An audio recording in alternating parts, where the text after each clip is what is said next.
What if you reviewed your entire sermon before Sunday with your team? What if you got their feedback to make your sermon better? What if you could prep your team with slides, videos, and more to help them serve you better on Sunday? Well, today we're talking with Ben Stapley about how to do an effective sermon review. Let's do it. This is the definitive podcast for helping you plan, create, and execute dynamic worship experiences at your church. Useful, practical content in the areas of production, worship, communications, first impressions, and more. This is Making Sunday Happen. Hey guys, welcome to the podcast this week. Glad to have you here. Be sure to hit the like button and share this episode of the podcast with your friends, and subscribe to our YouTube channel or subscribe to this podcast on your favorite podcast app if you would. It would also help if you rated and review the show. That way more people can access this free content to help other churches. Well, today I welcome my good friend Ben Stapley. Ben and I are going to be talking today about the importance of a sermon review.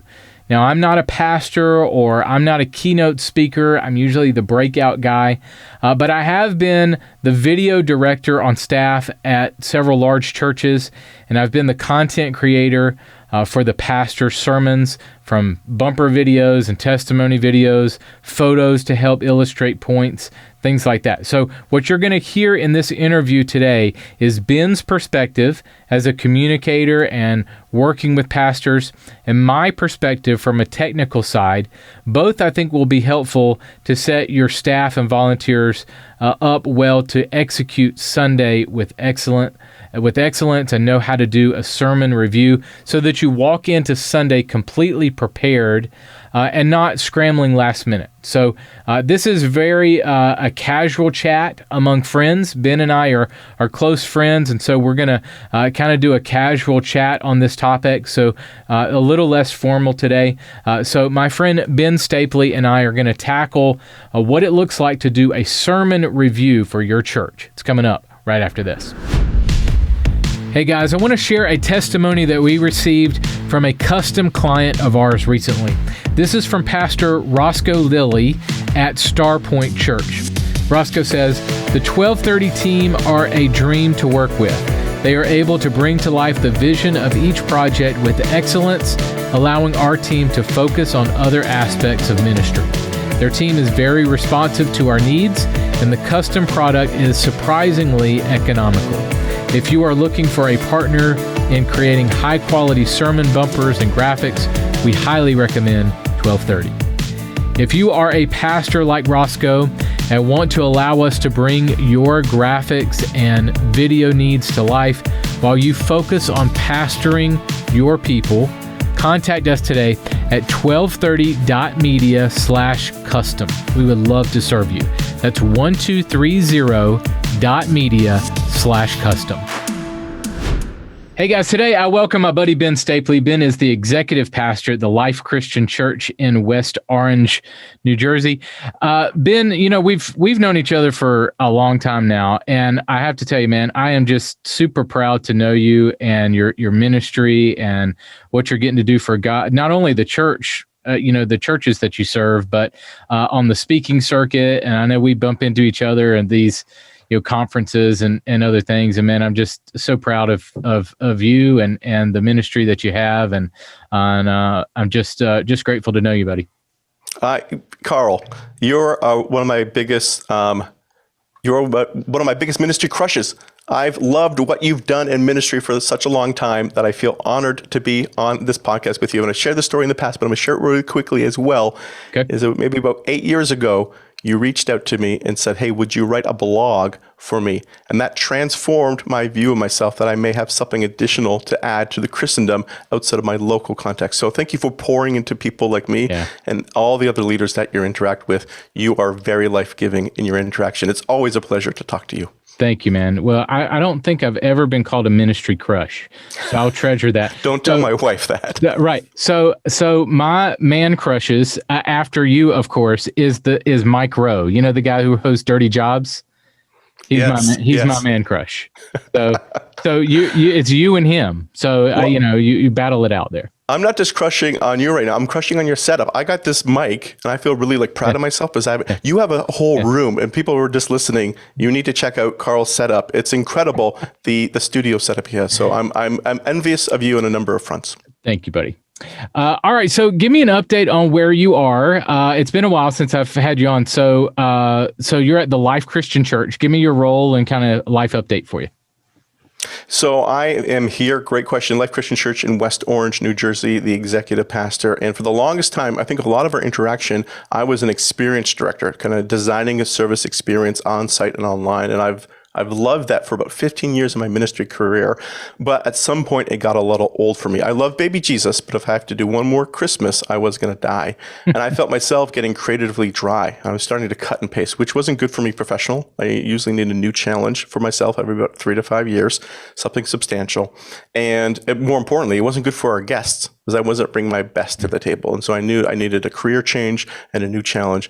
And the executive pastor position was that next step for me. So I've been here about coming on 10 months.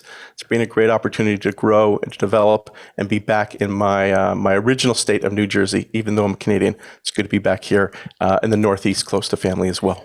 How often do you get a chance to be the communicator, teaching pastor? Probably too often. Speaking is not a primary gift mix of mine. On a good That's day, surprising to me. You're a great communicator, man. To me, your true gifts come naturally to you. They're easy for you. They're life-giving for you. For me to do this, I have to psych myself up. I'm going to talk to Carl. I have to psych myself up. So it's on a good day, it's a secondary. On a bad day, it's a tertiary gift. But I'll speak about maybe once every 4 to 6 weeks here at TLCC and get in the rotation that frequently. Gotcha. Well, speaking of that, I wanted to go over some content that you've been putting out there lately on sermon review and how to review your sermon. Now, I'm not a pastor. You are a great communicator, man. I know you. It might not come naturally, but it sure seems to. You really do a great job of teaching and speaking, and you've worked with a lot of pastors. So, get us started here. What are some benefits to a sermon review? So let me even give some context. Some people are jumping in. Sermon review, what is that? So even before I tell the benefits, a sermon review is a chance for you to spend some time, not after the message on Sunday afternoon, but before it during the week, for you as a So this is an evaluation after the fact. Correct. Yeah. Evaluation's post, review is pre.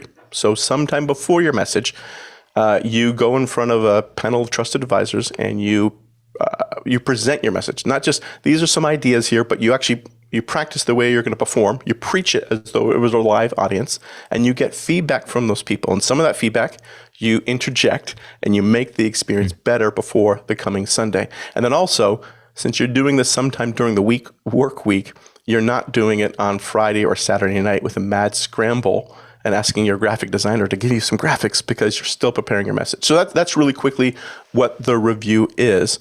And then you asked, what does it benefit? Well, a couple of benefits. First of all, let's be selfish, right? The people who are listening, lead pastors, teaching pastors, they're asking, what's in it for me? Why should I consider doing a sermon review? What's in it for you is it's gonna give you some margins.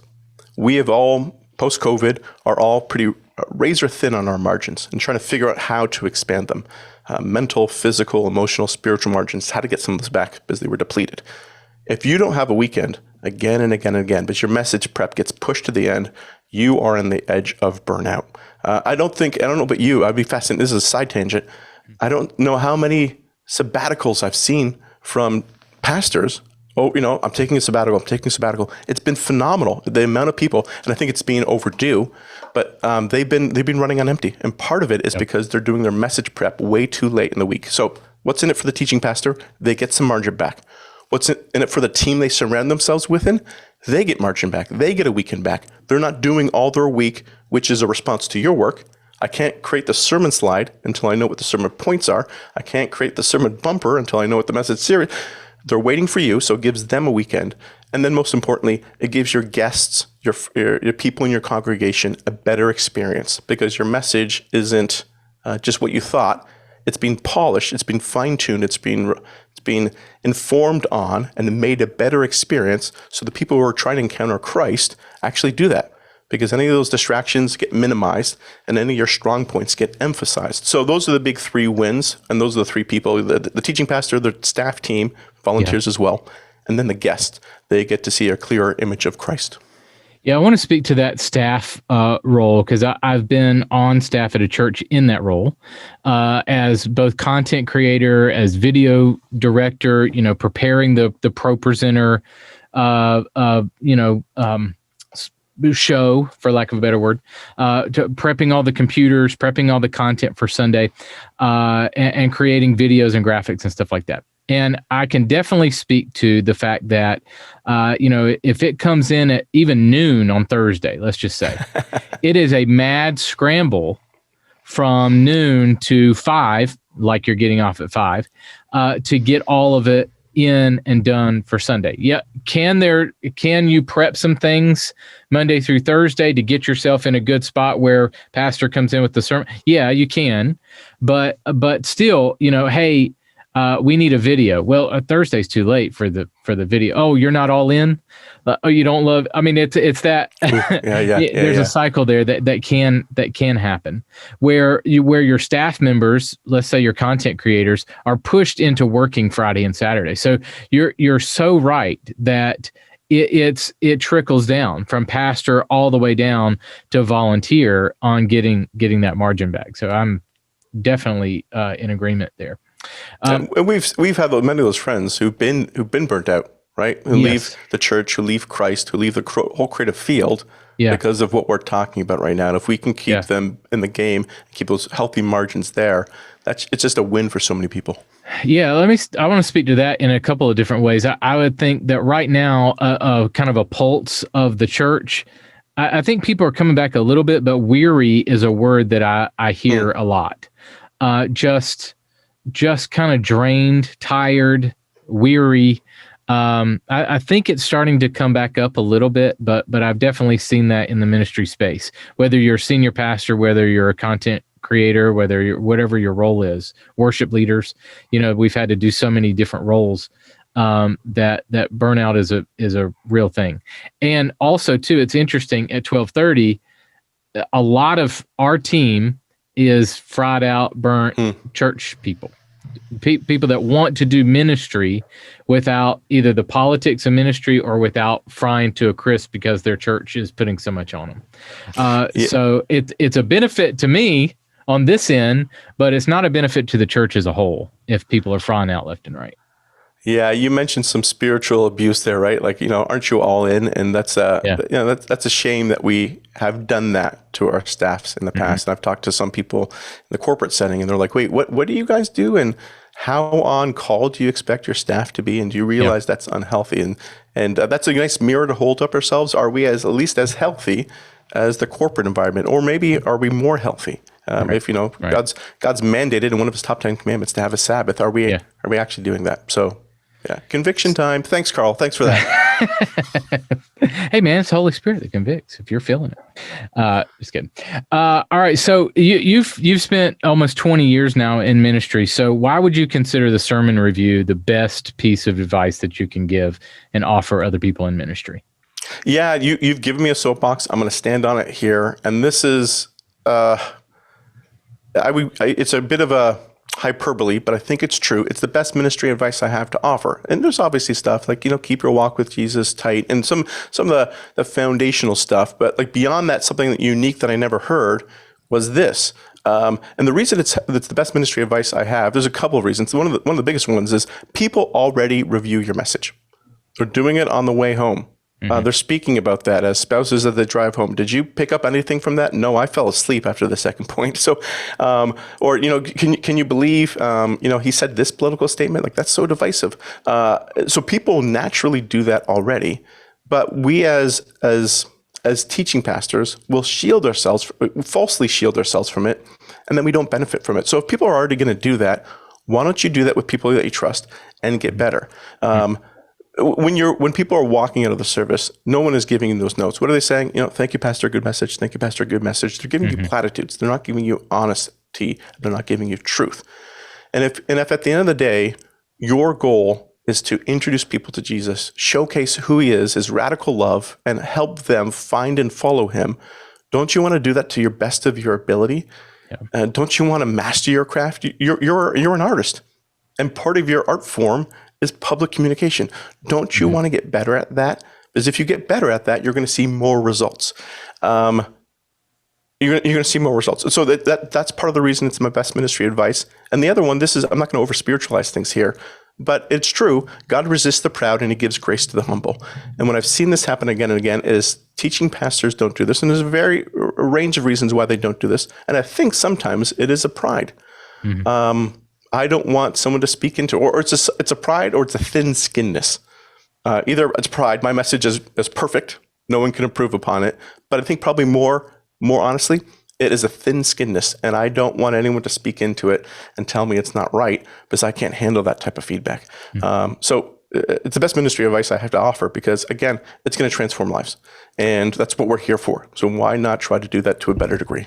Yeah, and I was reading your material, and we can hit on this more in a little bit. The sermon is, you were saying that you have done a survey and that the sermon is 50% of the worship experience in most churches, which is, I find that to be true as well. So why not spend the most time reviewing it, feedback, getting better, improving it, if it's 50% of your worship experience? Do you want to speak to that?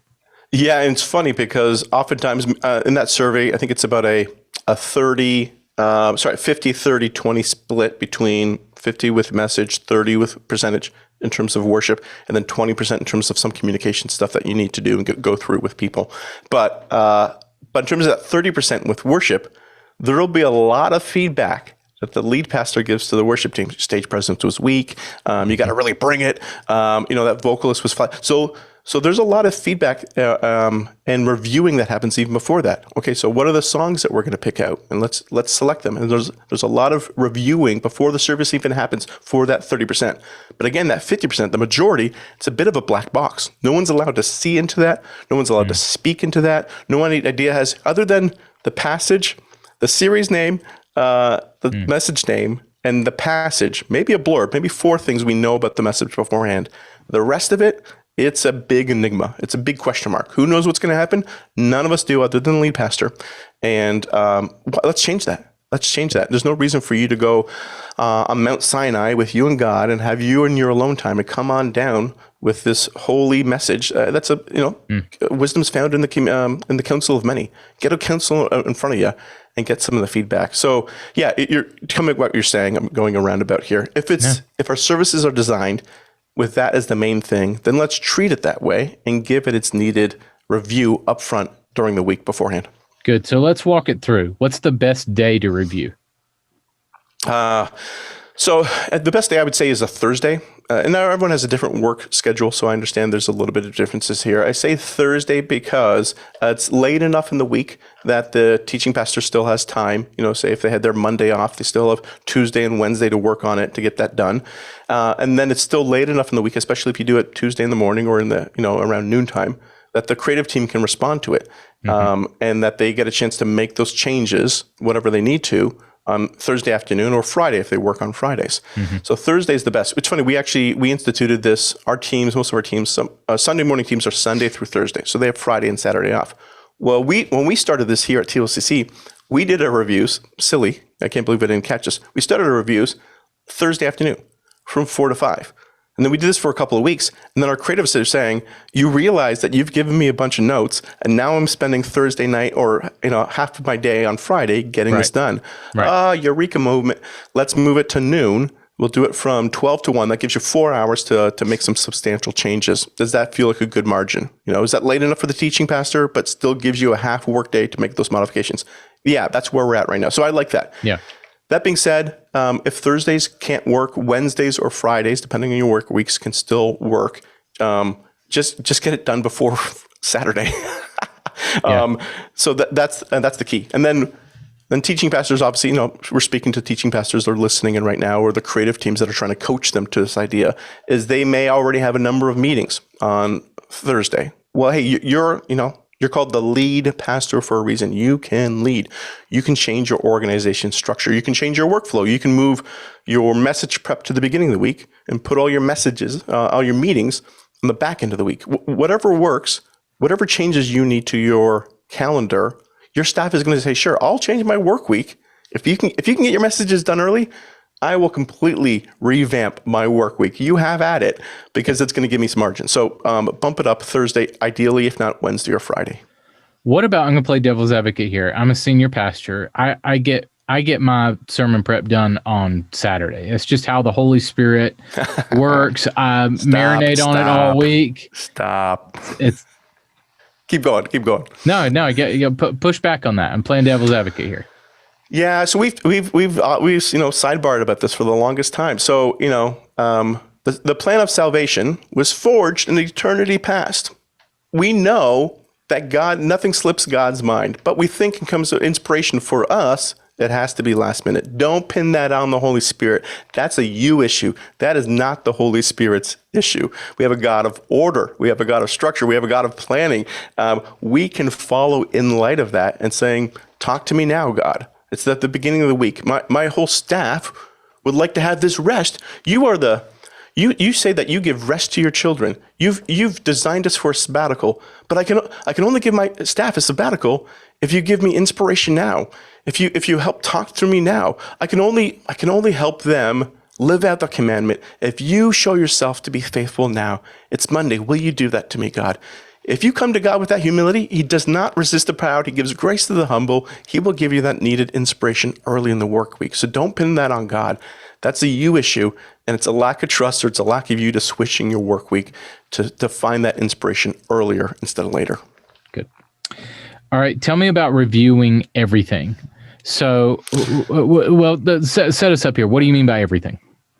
So, again, you want to practice the way you're going to perform. It's funny. I remember in basketball in high school, any sporting event, this is true, right? I would always go and take the half court shots, and that would be my practice time. And my coach would say, "That's not the way you're going to perform. You've never shot a half court shot. You're not Stephen Curry. You shoot layups. You're a guard. Practice your layups." So my coach would force me to practice the way I'm ultimately going to perform. The same thing comes for this. If you're going to perform with a prop, we'll have the prop ready. I've seen again and again, time and again, people have the props last minute, and where do we put it? And it's not working, and we don't have the table set up for it, and we forgot to put the light on it. All those things are like happening 5 minutes before service starts. And your tech guy's scrambling to make it happen. Yes. And everyone's, we're kind of white knuckling into the service, which is beyond the staff. No volunteer wants to serve in that environment. You can do that a couple of times, but like, wow, this is crazy. This is the crazy train. I'm going to get off. Choo choo. I'm not riding this train, because this is a very nerve-wracking experience. Volunteers don't want to serve in that environment. If you set them up in advance, you come in cool, calm, and collect. Your teams feel that vibe. Everyone feels you're still going to work hard, but we know we got this. Instead of, I don't know if we have it. We'll find out. So when you practice with everything, all that stuff, videos, slides, props, even blocking. I like to do this as well. So if I know I'm going to get up and I'm going to move as a communicator, you have some muscle memory. Okay, at this point, it's a lull in the message. I'm sharing that tender story. I want to make sure I get down on the stool for this, kind of lean into the camera, soften my voice. Okay, and then when I punctuate it, I'm going to get up. You do all that stuff. So when it comes to the service, you got that muscle memory already. So it helps your teams, and it helps you know exactly what you want to do and executing as much as possible. And the more you practice, the more people speak into that. We were doing, I forget what it was, but someone had the lead, communicator had a prop, and the prop was some coins in their hand. And the video director appropriately said, like, "Thank you for telling me about that. I'm going to make a note." So our camera is able to zoom in on that. When you pull your hands out, I got a nice product shot of that, and we're ready for that moment. So it's almost, again, small details, but very important details to set up everyone for success. Make a great experience for the people receiving it and the teams trying to execute it. So I'm going to share a tip here that I think will apply. So when I was the video director at New Spring, I would have the worship leader come in on Thursday, and we would walk through every single slide in ProPresenter, how they're going to do it. Not sit in their office and look at, oh, yeah, that's right. No. You're going to come in here, and we're going to walk through ProPresenter because this is what's going to be on screen. Not only that, what we would do is we had a practice on Monday night where we would make notes, but we went back over it on Thursday, and we would make notes in ProPresenter. And actually, there's a note, it's called a slide label that you can put and say, like, there's a guitar solo here. You could do the same thing in your sermon. If you have slides, you can put a slide label in ProPresenter that says product shot of the coins in 3 slides. That way, when your slide operator is going through the sermon, they can tell the video director, hey, coin shot in 3 slides. And then when you get to it, hey, here's the coin shot right here. That way, the video director is setting up the roaming camera in the right spot and will be there right on time to get the coins or whatever the case may be. But we've planned that out, and we've said it out loud in the moment too, to prep everybody. You want to speak to it? To get very practical, some people are like, I don't understand how this actually works, or I'm still not seeing the benefit of it. For us, even something as simple as, we call them trigger phrases for a slide. So it's like, hey, me and my family went to a vacation in Utah. Yeah. Boom. Utah is the trigger phrase. That's when you fire the slide. It shouldn't come, the 10 seconds before when I haven't referenced it, or usually more often. I'm halfway through the story about my family in Utah, and then it comes up. Right. I knew it. I think I have a picture of it.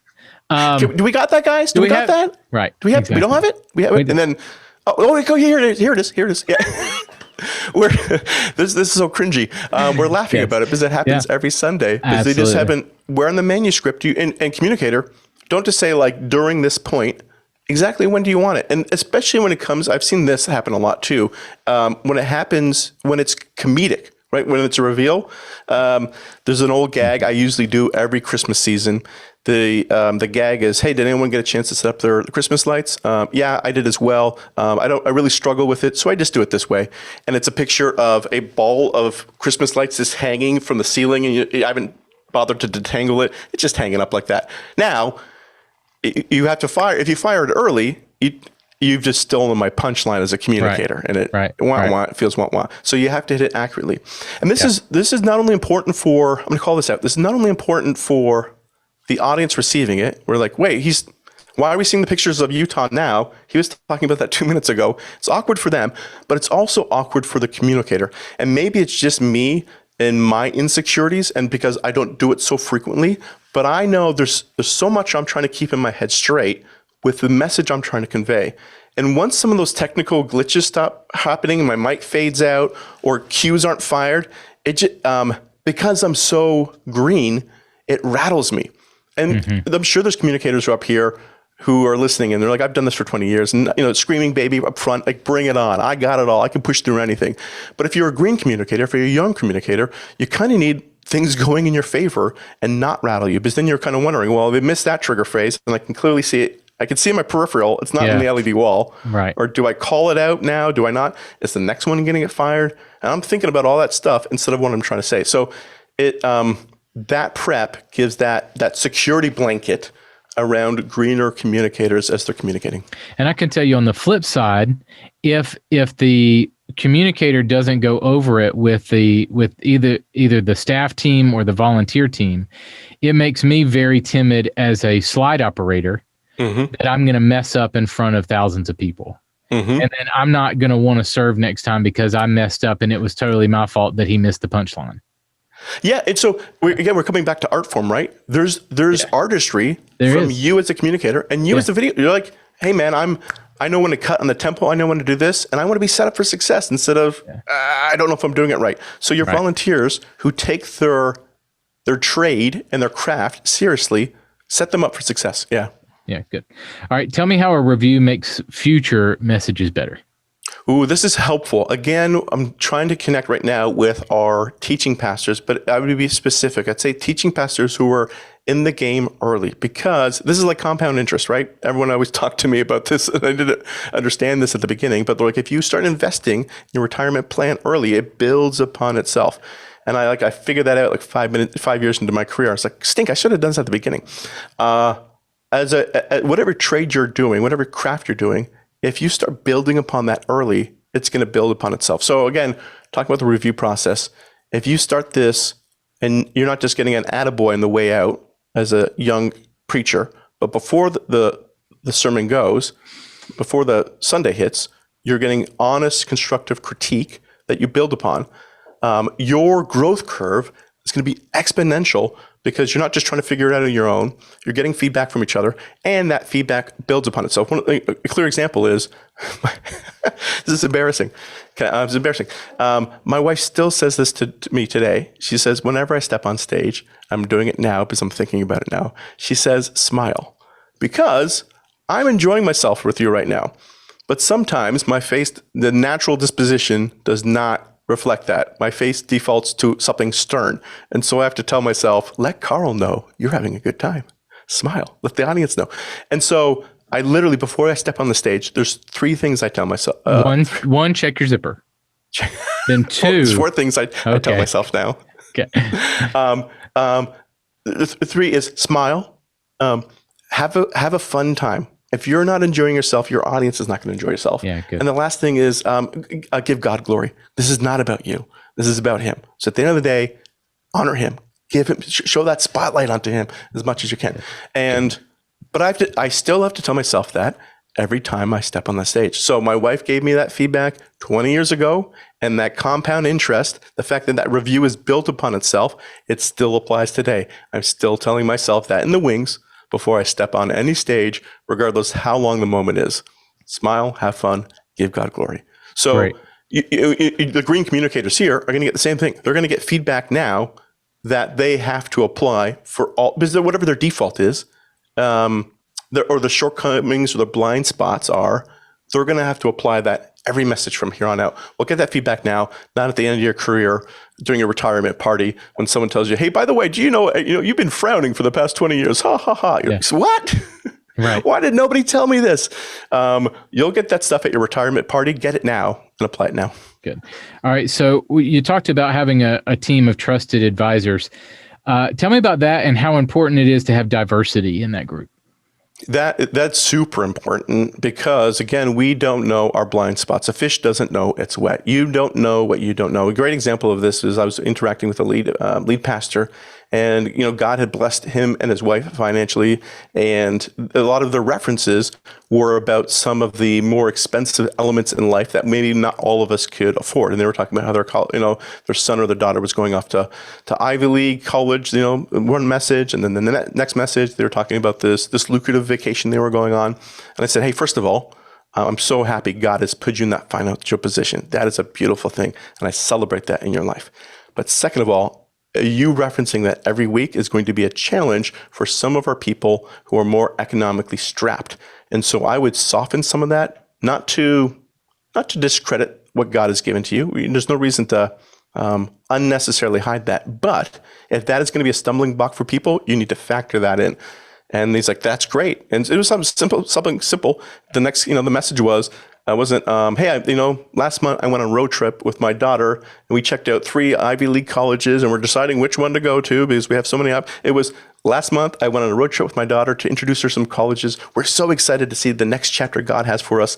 Taking up that one phrase, Ivy League, everyone responded to that. Everyone knew. Instead of, wait, Ivy League, how rich are you? What are we paying you? It took away that unnecessary roadblock. But he would not have heard that. He would not have naturally heard that because this is normative. This is my financial situation. It was a graphic designer on the team who's like, hey, I'm in a different economic bracket and I won't be able to afford Ivy League college. I'm going to community college right now. I'm excited for that.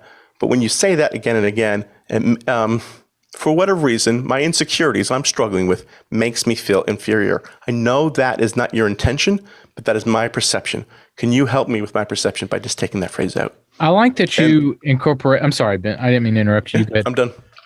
I like how you define the word diversity. Immediately we think of race. Oh, I need to bring in people from different races so that I have a different cultural background. Though I believe that's true, I like how you define diversity as more than that, as different, economic brackets, as different ages, as different, backgrounds, whatever that might look like. So I like that. And I think that we should incorporate that.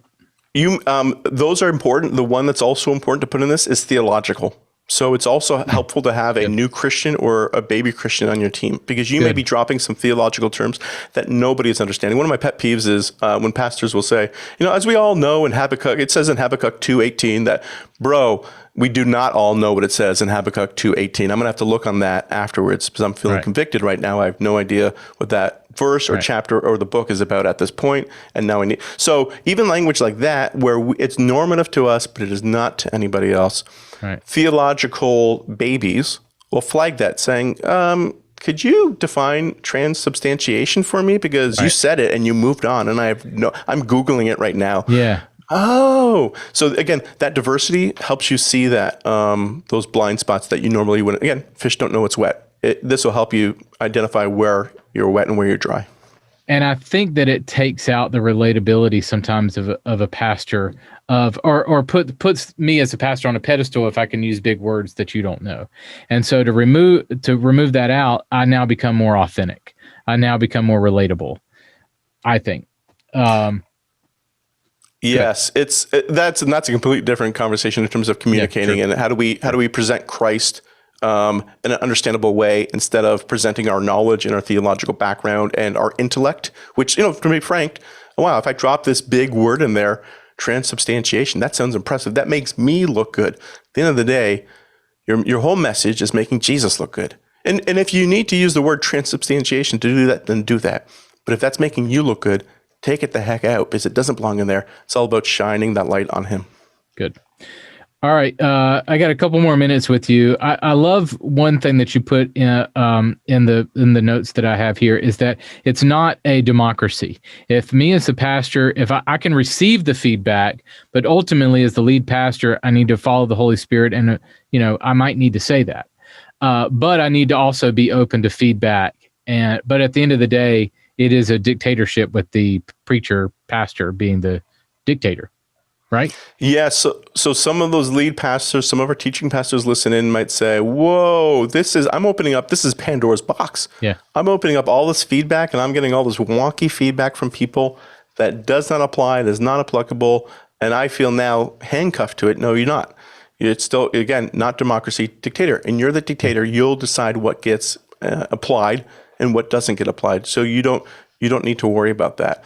I think on the flip side of that, we can be authoritative and not take feedback. So I don't think that's the right. I think there's a happy medium there.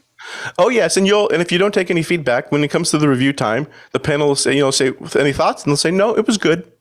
yeah. And I'm not. You have not taken any of my feedback. I'm not wasting my breath. What am I doing here? Right. Good. All right. We talked about a couple of the counter arguments. Can I? Yeah, go for it. You threw out something. It was a throwaway line, but I think it's helpful. Again, we're framing this as a very structured process. It happens at this day of the week. You do this. The message gets better. But again, you are not. At the end of the day, you're not handcuffed to even the feedback that you got. If in the moment you feel the need, because you said, it's I forget your line, but you're talking about even the fact that you got the feedback and you want to apply it, come the message itself, you still have the freedom to go back to your original game plan if in the moment you feel led to do that. One of the analogies I use is you can't go off-roading unless you know what the road is. You can't go off the map unless you know what the map is. You need to know where you're going. Man, that is such a good line, because you have a plan so that you can deviate from it. Because if you go off road, I know how to get back. I know the road that which it honestly has happened in this interview. I have notes, but we've gone crazy off road, but I know exactly where to come back to. And I think pastors have that too. That's so good. Have a plan so that you can have a road so that you can go off road.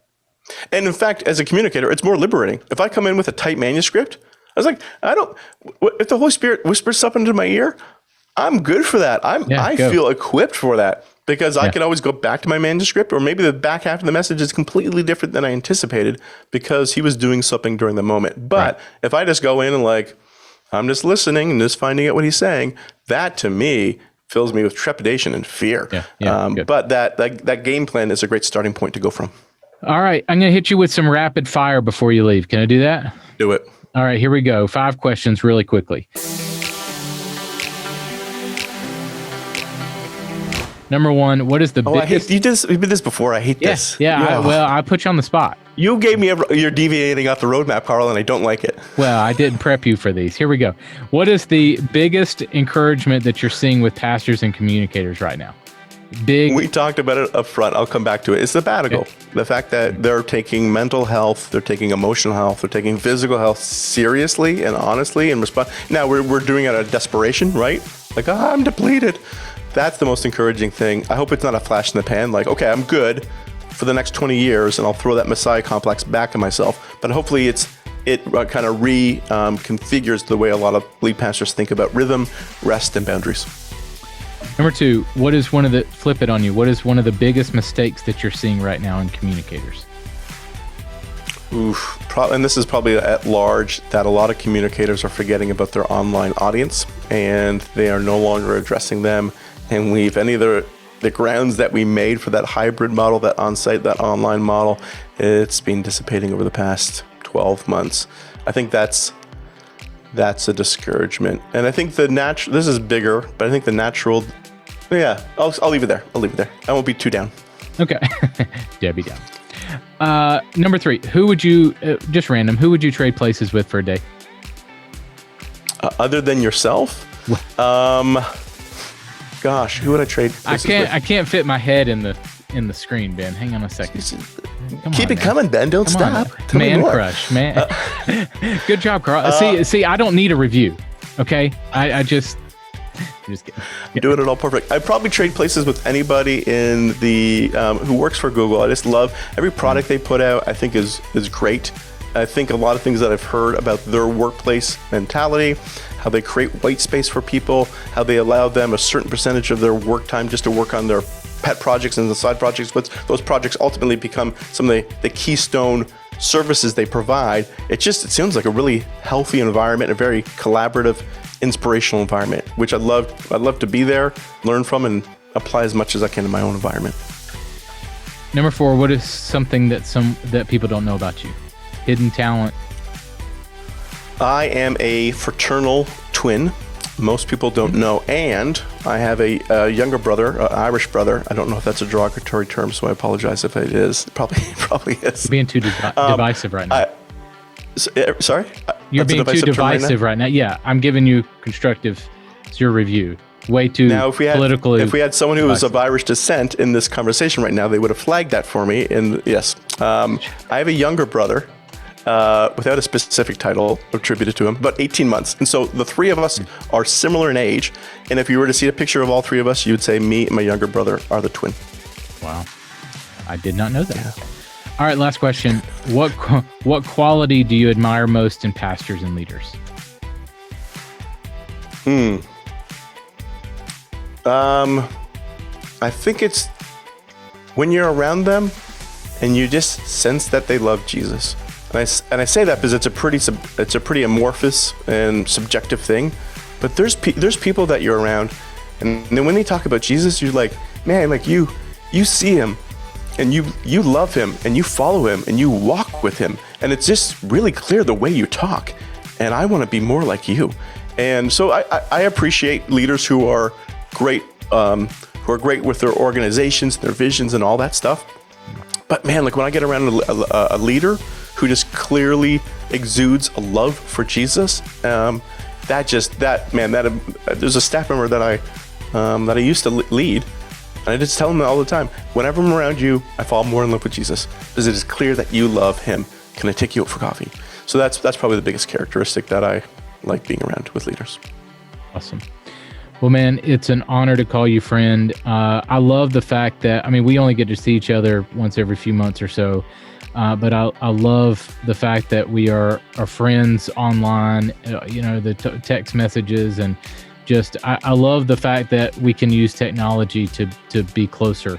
And we have that, and I appreciate that about you. And just honored to know you, and just so proud of your ministry and what you're doing for Jesus, man. Keep after it. Thank you so much for having me here, Carl. Hello 1230 Media, Ben Stapley here. Ministry can be tough. I know I've been in it for almost 20 years. So if you're looking for help in your ministry, it's an individual, a team, or an organization in relationship to your communications, your creativity, or your leadership, let me know. I'd love to come alongside you and partner and help you. You can visit benstapley.com/coach today, and there you can sign up for a free consultation, half-an-hour session. I'll figure out what your needs are and if I'm the right person to help you.